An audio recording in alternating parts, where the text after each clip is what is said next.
Good morning friends, આજે આપણે ચોથા ચેપ્ટર તરફ આગળ વધીએ.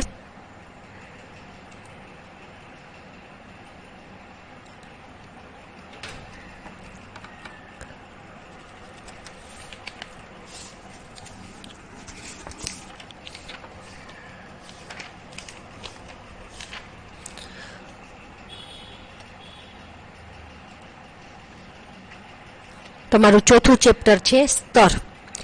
એમાં તમારે એનિમેશન બનાવવાનું છે. નિર્ધારિત પથ પર ચક્રાકાર ભ્રમણ એનિમેશન બનાવવાનું છે. એટલે કે આપણે પેલા પથ ડ્રો કરવાનો, પછી એની ઉપર સર્કલ ડ્રો કરી અને એને ફેરવવાનું રહેશે, ચક્રાકાર કરવાનું રહેશે. તો એની માટે આપણે આગળ વધીએ.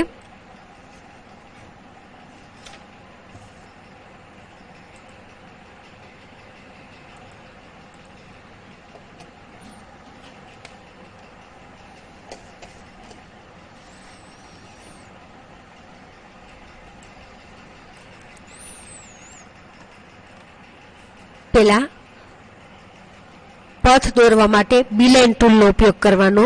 બીલાઇન ટૂલ લઈ અને અહીંયા એક વસ્તુ ખાસ તમારે જોવાની રહેશે કે ક્રિએટ આઉટલાઇન બીલાઇન ઉપર જ ક્લિક રાખવાનું છે, એટલે આઉટલાઇન ડ્રો થાય. બરોબર?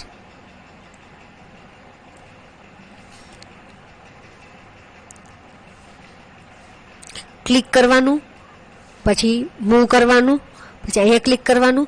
હું ડાયમંડ શેપ દોરું છું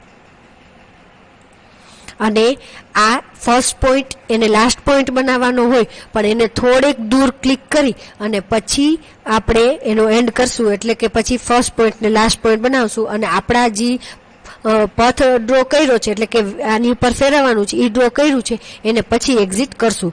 પછી બારે ક્લિક કરવાનું અને પછી નોર્મલ ટૂલ ઉપર ક્લિક કરવાનું, એટલે આપણું આ ડ્રો થઈ ગયું. પણ જો ડ્રો થયું છે એ શું થયું છે તો કે અંદરે ફિલઅપ થયું છે. આપણે અંદર ફિલઅપ કરવાનું નથી, પણ એક ખાસ વસ્તુનું ધ્યાન રાખવાની. મેં તમને કીધું કે અહીંયા ક્રિએટ આઉટલાઇન બી લાઇન છે, પણ એની સાથે સાથે મારે રિજિયન બી લાઇન પણ ક્લિક છે, એટલા માટે આવું થયું. પણ રિજિયન બી લાઇન મારે ક્લિક રાખવાનું નહીં. જોઈ લ્યો, તમને ફરીથી આ મેં તમને બતાવવા માટે જ રિજિયન બી લાઇન રાખ્યું હતું. તમારે માત્ર શું રાખવાનું, બી લાઇન ઉપર ક્લિક કરી અને માત્ર શેની ઉપર ક્લિક કરવાનું રહેશે તો કે આઉટલાઇન બી લાઇન ઉપર, રિજિયન બી લાઇન ઉપર ક્લિક રાખવાનું નથી.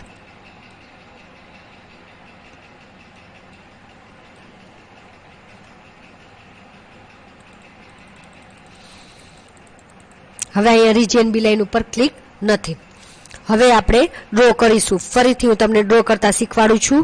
અહીંયા તમારે યાદ રાખવાનું રહેશે કે તમારો ફર્સ્ટ પોઈન્ટ કયો છે.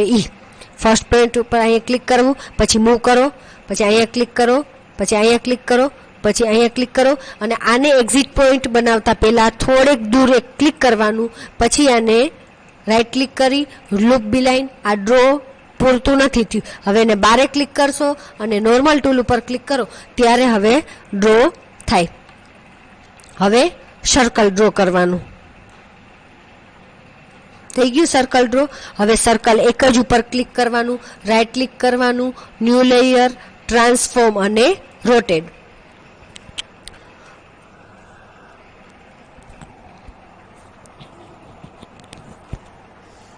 હવે રોટેડ અને સર્કલ બંનેને એકી સાથે સિલેક્ટ કરવાના.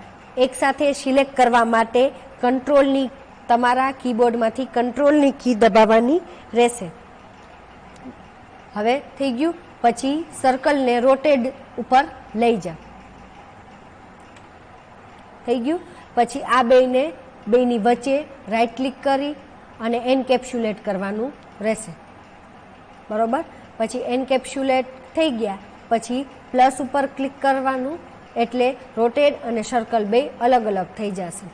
પછી રોટેડ ઉપર ક્લિક કરો, સર્કલ ઉપર ક્લિક કરો. આ બંને એકી સાથે ક્લિક કરવા માટે કંટ્રોલની કી દબાવવાની રહેશે. કંટ્રોલની કી દબાવી રોટેટ ઉપર ક્લિક કરો, સર્કલ ઉપર ક્લિક કરો. આ બે વસ્તુ થઈ. પછી આ બે ડક છે એ ગ્રીન કલરના છે, આપણે એને પેરોટ કલરના બનાવવાના છે, એટલા માટે અહીંયા ક્લિક, આ ડક ઉપર ક્લિક કરો, આ ડક ઉપર ક્લિક કરો, થઈ ગયું. પછી ન્યૂ બી લાઇન ઉપર ક્લિક કરવાનું રહેશે. ન્યૂ બી લાઇન ઉપર ક્લિક કરશો એટલે આપણને બધા પોઈન્ટ દેખાશે. સ્ટાર્ટિંગ પોઈન્ટ હોય એને થોડેક દૂર રાઈટ ક્લિક કરી અને લિંક ટુ બી લાઇન ઉપર ક્લિક કરો એટલે તમારું સર્કલ છે એ ક્યાં આવી જશે, તો કે સ્ટાર્ટિંગ પોઈન્ટમાં આવી જશે.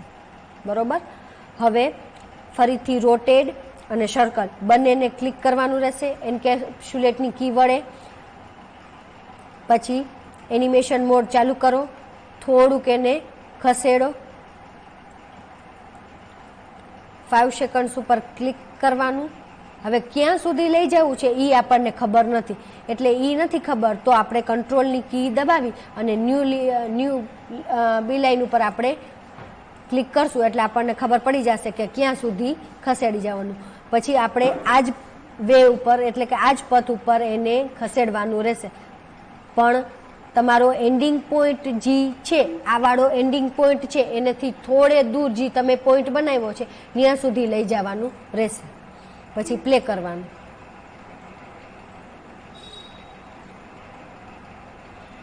થઈ ગયું. અને હવે પ્રિવ્યુ કરીને તમને બતાવું છું.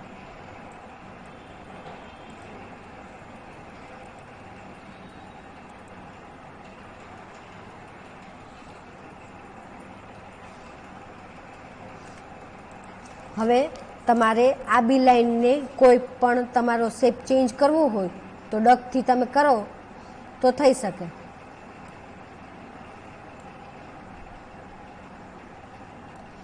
અને હવે તમારે પ્રિવ્યુ કરી અને જોવું હોય તો આ જ પથ ઉપર હાલશે, એટલે જ એનું નામ પડ્યું છે નિર્ધારિત પથ પર ચક્રાકાર ભ્રમણ.